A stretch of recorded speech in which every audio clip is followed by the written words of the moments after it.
We've added Milos Uzan to the group up here. These are the Houston Cougars. They had defeated SIU Edwardsville yesterday. They have a date with the Gonzaga Bulldogs, number 8 seed, tomorrow, 7:40 tip-off here in Wichita. And we're going to go straight to questions for the 4 student athletes. Anyone for anyone. Start there, and then 2 on the right. Go, please. Kenneth Bowman, Coug TV. Milos, they come off a big, your first NCAA tournament appearance, 2 Big 12 championships, conference and regular season, and the tournament. How do you and the rest of the team try to stay on the main task and not get caught up in the moment of March Madness? Yeah, I mean, I feel like we got a veteran group. All of these guys have been here before. They trying to keep the main thing the main thing. I think just don't try to skip any steps. Our first step was to win the Big 12, and then we got to the tournament. Our next step was to win the tournament, and now we just got to take it game by game while we're here. So. Joseph Duarte, Houston Chronicle. Let's go LJ and Emmanuel on this. Just when you look at this matchup, does this feel like a second round type game, just based on the seasons that both schools have had, or do you feel like this is the type of matchup that you would normally see later on, maybe second weekend, Elite Eight, that kind of stuff? LJ, you're first, please. I mean, it could be a later matchup, but I mean, last year we played, I think A&M in the second round. So you're gonna play somebody that's really good in around the 32. So yeah, that's out of our control at the end of the day, how they make the brackets. We were gonna get matched up with a good team, and it just so happened to be them. I mean, at this point in the tournament, there's not really any bad teams. Every team is great, and it's just about us focusing on us and not worrying about whether this could be a later team that we would have played in a later round. We just got to focus on executing and doing what we're supposed to do. Cole Forsman, Gonzaga Bulldogs on SI for LJ. This isn't your first time meeting Ryan Nemhard in the NCAA tournament, both at 30 and that Creighton-Baylor game from a few years ago. What do you remember about Ryan from that game, and what do you make of the season he's had? He's a great player. He's won everywhere he's been. Steering the ship for Gonzaga right now. He has great vision. That game we played, I didn't know he could score like that, so it kind of took us for a little surprise, but he's a tremendous passer, and he's definitely leading the team right now, so I got a lot of respect for him. Third row, Gina, right in front of you. Right there. Eli Letterman, ESPN. Juwan, I'm just curious about the ankle, how it felt playing on it yesterday, and sort of where you feel like you're at moving forward in terms of the next day and the recovery. I'm feeling pretty good. Got a lot of treatment at the hotel. Try to stay off my ankle as much as possible. So just get a lot of rest, but I'm ready to go.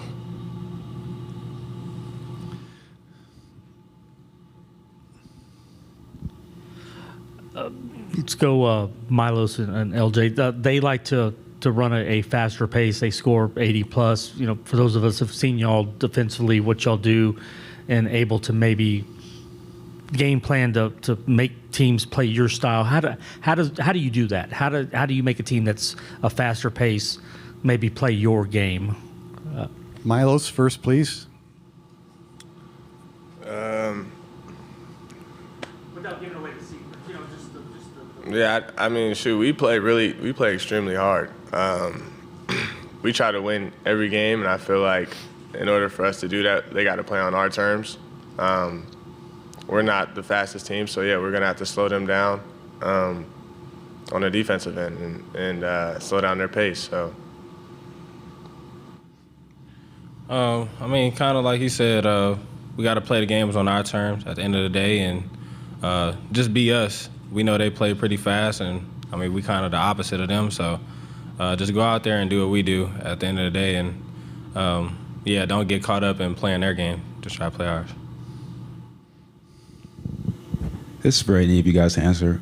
Coach always talks about not being too high or too low on how you guys play. But when you have a first half like you did yesterday and shoot 61% from the floor, is there still some excitement that you guys have from that? Let's go to Juwan and then Emmanuel on this one. Thank you. I mean, going into games, we understand that we're not a first shot team. So we kind of rely on our defense, to be our backbone to stuff.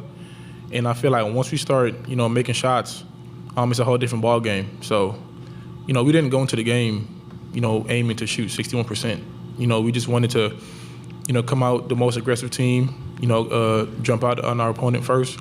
And I feel like our defense and our energy led to us making shots. So I feel like rolling into this tournament, we just gotta, just keep being consistent and just being us. Yeah, pretty much, the same thing. We don't ever go into the games with a, offensive mindset. We go in there trying to play hard, play defense, rebound, and usually the offense comes after that. Even if we're not hitting shots, we're still rebounding. And, like Juan said, when the shots are falling, it makes the game that much easier for us. So, just continue to play hard and give the right effort, and, things will come on the offensive end.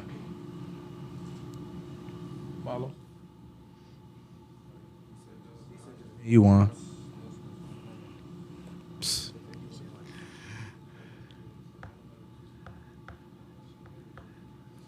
Right here. This can be for any players, but when you look at, you follow college basketball, when you see what Gonzaga's done, your streak is just as impressive, but they've been to 9 Sweet 16s. I think you two teams have the same amount of wins over the last 8 years. You lead the nation. What do you see, or what comes to mind when you see that program, that name? Start with Emmanuel on this one, then go to LJ. Thank you. It just shows that they have a winning culture, just like we do. And, throughout the years, that shows that. Their record shows that. And, we're consistent with, our effort throughout the years and teaching the young guys the culture and keeping that alive. And it looks like they do the same. So, hats off to that program. It's a great program. And, they're a great team. Yeah, he pretty much summed it up. It's culture versus culture. That's all I got to say. Juwan, you guys went undefeated on the road this year. In comparison to other years, being on the team a long time, did that help you prepare for the tournament this year? You said had the road games prepared us? Being undefeated on the road, did that help you prepare for the tournament this year in comparison to other seasons? Oh yeah, 100%. Especially when we go on road games. I just try to tell the guys, we all we got. Most road games, you look in the crowd, we got a small portion of Houston fans. So, any support that we can get, is appreciated, but we trying to stay, together. So going on road trips or being in a tournament on a neutral court, you kind of treat it the same way. But, the outside noise, we try to, get it out the way and just trying to focus on us. It's only us and the coaching staff that's been with us every day, behind closed doors. So just going into these games on a neutral court, we just try to believe in ourselves and just trust each other as much as we can.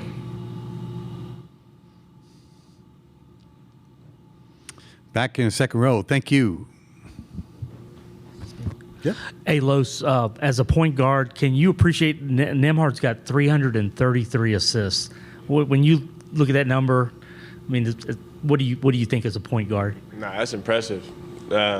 He's got 300 assists and probably 70 turnovers. So, is it somewhere around there? His assist-to-turnover ratio is off the chart. I know he's probably leading the country right now, but he's a really good point guard. I'm excited to match up against him and see what it's like. So.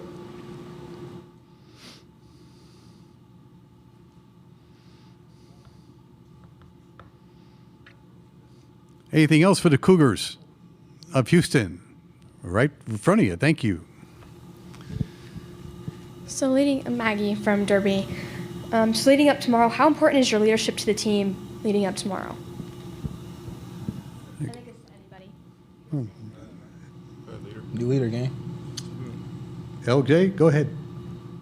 You said leadership, right? We got. It's going to take a lot of leadership in this game. They're a great opponent. They're going to make runs. and we just got to be able to weather the storm. And we're gonna have to have guys making sure we're engaged at all time and not getting too low, because at the end of the day, they're a good team and they're gonna have their moments and we're gonna have ours. So when we have ours, we can't be too emotional and going crazy. So we just kind of got to be steady. To add on to that, just trying to let the guys know that, it's two teams, that's trying to keep their season going on. So we're going to get their best shot and they're going to get our best shot. So I just feel like it's just come down to, who wants it more. It's a one-game tournament. We're not trying to think about, ahead of time. We just try to be where our feet are and just realizing that, you just got to limit mistakes and just go into this game, just be overly prepared and just know that, if we lose, our season is over. So we just keep that in our back of our heads and just trying to keep this going as long as we can.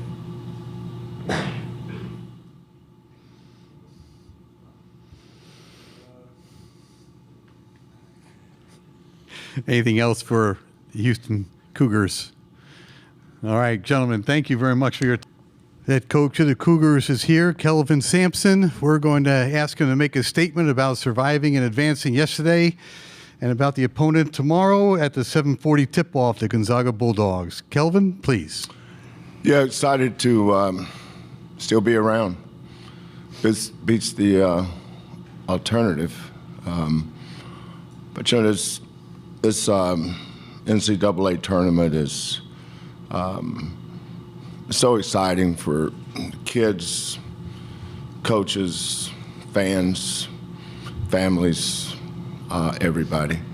But as you advance and go from round to round, it only gets tougher.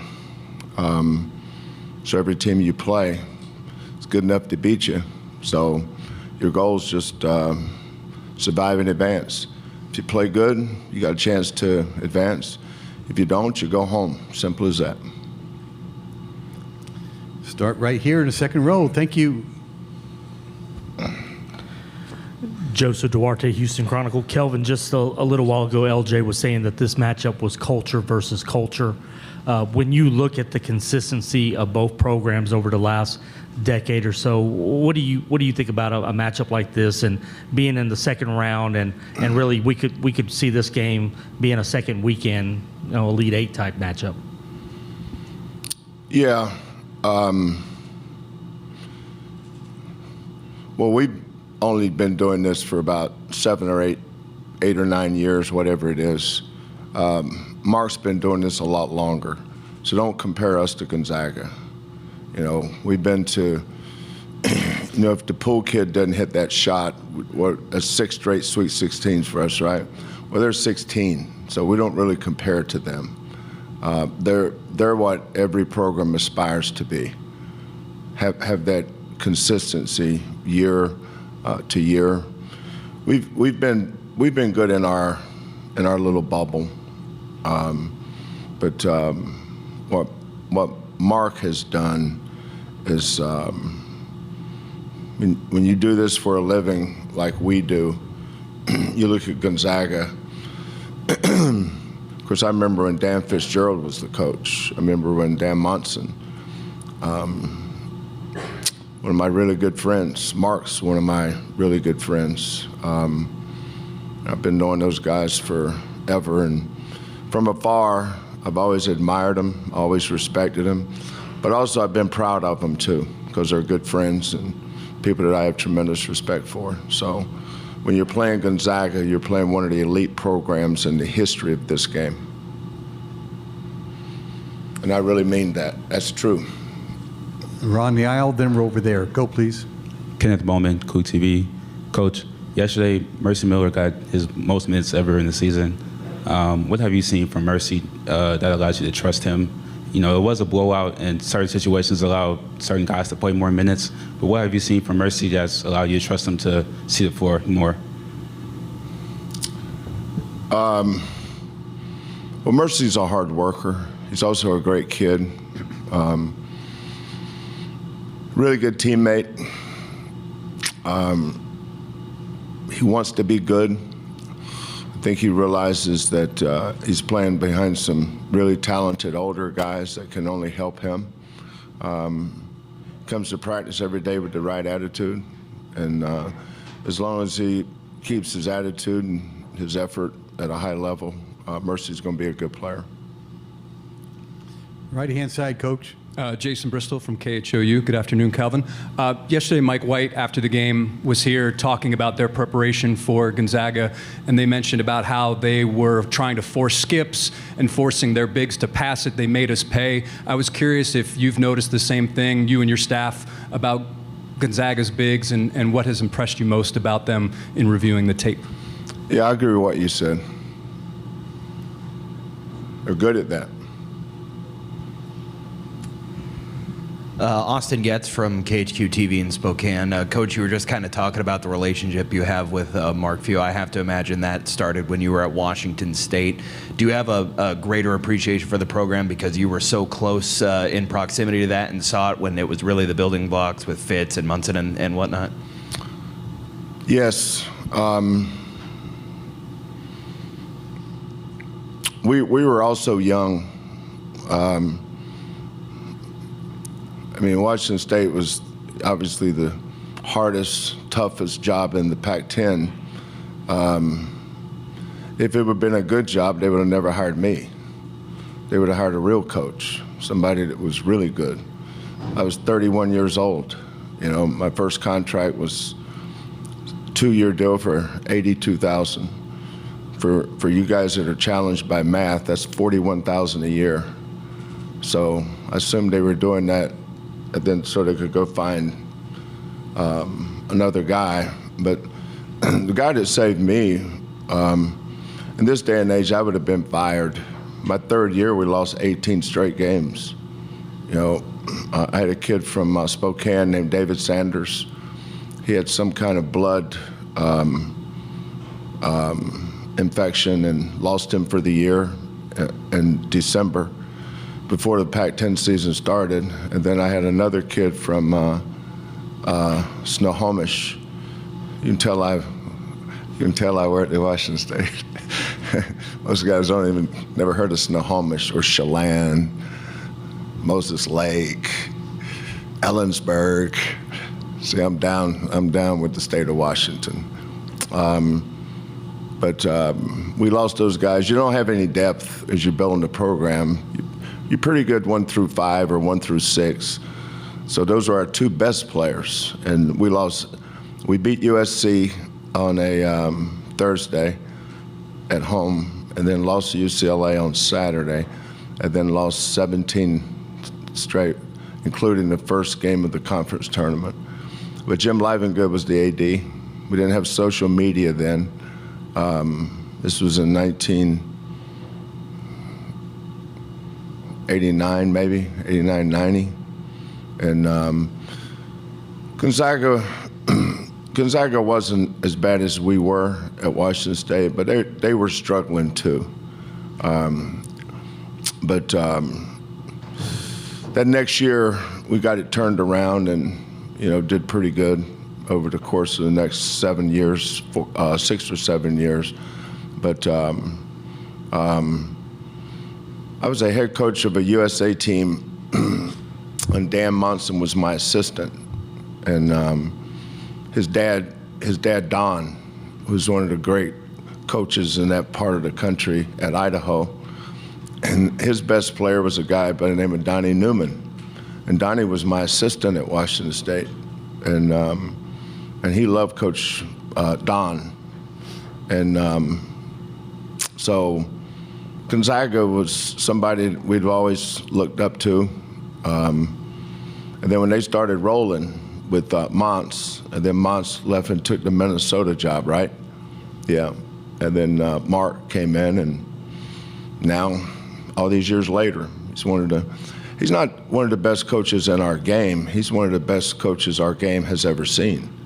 You know, Mark is a Hall of Famer, not just Hall of Fame coach. He's Hall of Fame everything: father, husband, friend. He's one of those guys that makes our profession look good. Mark's a great guy. despite all those challenges you were talking about at Washington State, you were able to go to the NCAA tournament in 1994, your first trip ever. How often around this time of year are you thinking back to that team, and what was that experience like, for a young coach like yourself to be able to get to the big dance? Yeah, I still hear from a lot of those guys. Eddie Hill's an assistant at University of California, Riverside. Mark Hendrickson, we played West Virginia. We played in Morgantown earlier this year, and Mark brought his whole family and his little girl's basketball team, and got to spend time with Mark after the game. Well, last year we played the Veterans Classic at Annapolis at the Naval Academy, and he came over and I actually had Mark speak to the team. He did an awesome job. Mark's an awesome guy. So I still hear from a lot of those kids, and I appreciate it because it always makes my day when I hear from them. I love that team. We are halfway through. We have 3 questions up, all on the right side. Go, please. Eli Letterman, ESPN. Kelvin, you've been in this tournament before. You know what it takes to make a deep run in it. I'm curious if there are different dimensions about this team this year. The shooting, I know Los' development has been a big piece that do give you that confidence that maybe you guys have different dimensions that can carry you. Yeah. Well, there's no substitute for talent. Actually, when we were in the Final Four, Gonzaga was in the Final Four with us that year. I think they played, who they play? UCLA, and we played Baylor. It didn't take me long to realize we weren't as good as Baylor. That might be the best team we've played since I've been at Houston.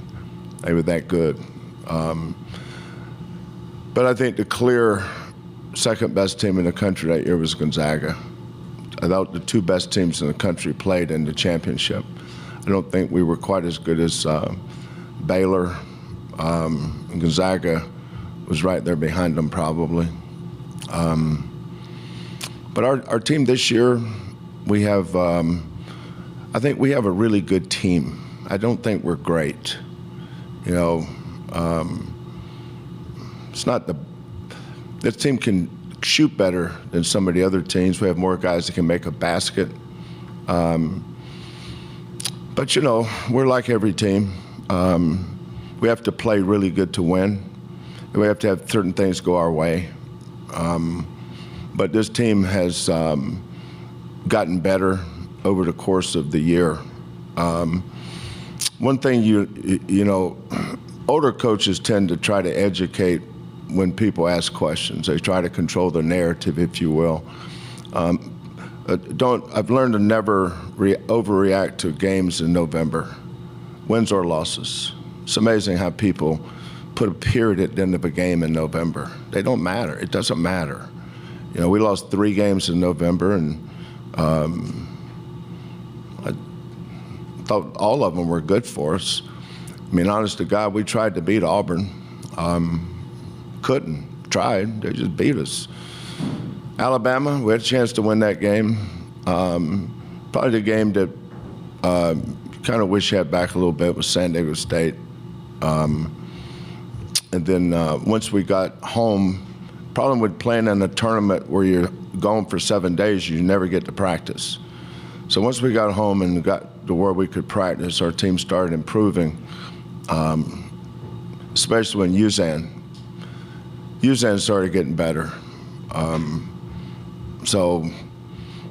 But I give our players a lot of credit for that. Our players gave him permission to be their point guard, and they encouraged him. They made sure he knew that they believed in him. Sometimes the coaches get way too much credit for stuff. Our program is very much a player-led program versus a coach-led program. Our players, tremendous kids, great character, integrity. We never worry about discipline problems. We don't have any of that. And they do a great job of caring and taking care of our culture. And that's one of the reasons why we've been able to be as consistent as we have been. Standing up, thank you. Yeah, Theo Lawson with the Spokesman Review in Spokane. You guys played Arizona twice. How many parallels do you see between Mark's team and Tommy's team, and can you kind of draw on those experiences when playing Gonzaga tomorrow? Yeah, not many similarities because their personnel's so different. Both teams are really talented. Both teams really have great size. The Visar kid and the Awaka kid.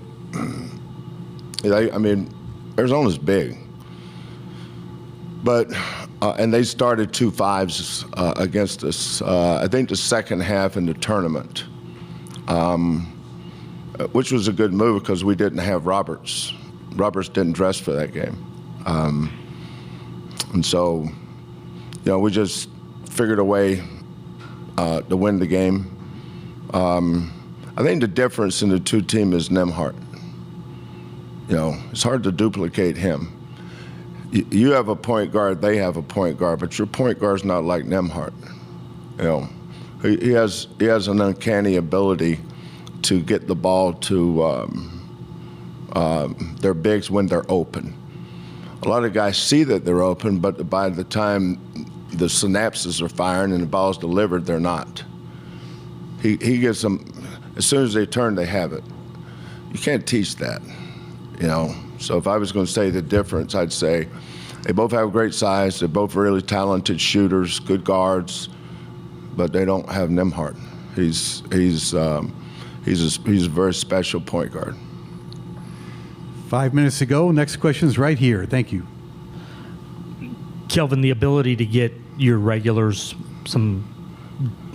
to pull them early yesterday, given that you won't have many of those opportunities later, how important was that, especially for maybe someone like J1? And if I could sneak in, didn't you try to get a game with Gonzaga in 2021? Gonzaga. It always burns me up when people say that. It's like calling me Kevin. My name is not Kevin. My mother used to say, people would see my name and say, "Hey, Kevin," and she would say, Don't let people call you Kevin. Your name is Kelvin. Make sure they pronounce your name right. So that's why my antennas go up with that. Same with Gonzaga. They were our neighbors. It's not Spokane, and it's not Gonzaga. It's Gonzaga and it's Spokane. Go ahead. Well, Gonzaga, didn't you schedule or try to get one that year when I think you had an open week or something? Yeah, I know Mark and I talked about it a couple times. Regular season and scrimmage. I remember Tony Bennett. Tony called about the same time, and he wanted to come scrimmage. And I remember saying, "Scrimmage, let's just play," and that's how we played home and home with Virginia. And Scott, I think Mark and we were going to go play, and I could have this wrong. Did Gonzaga play Baylor in like South Dakota or somewhere like that? Yeah, I think they had talked to us about doing that, but I don't remember the details or why not. But yeah, I don't remember. We schedule enough losses in the non-conference. We don't need another one. Anything else for the head coach? Yes, right in the center there, about 2 minutes ago. Kelvin, I know they're on the other side here, but I'm curious of your impressions of Drake and perhaps what you've seen from Ben McCollum in terms of either the basketball they play or the ability to establish an identity in what's been a short period of time. Yeah, I haven't seen enough of them to have an opinion. The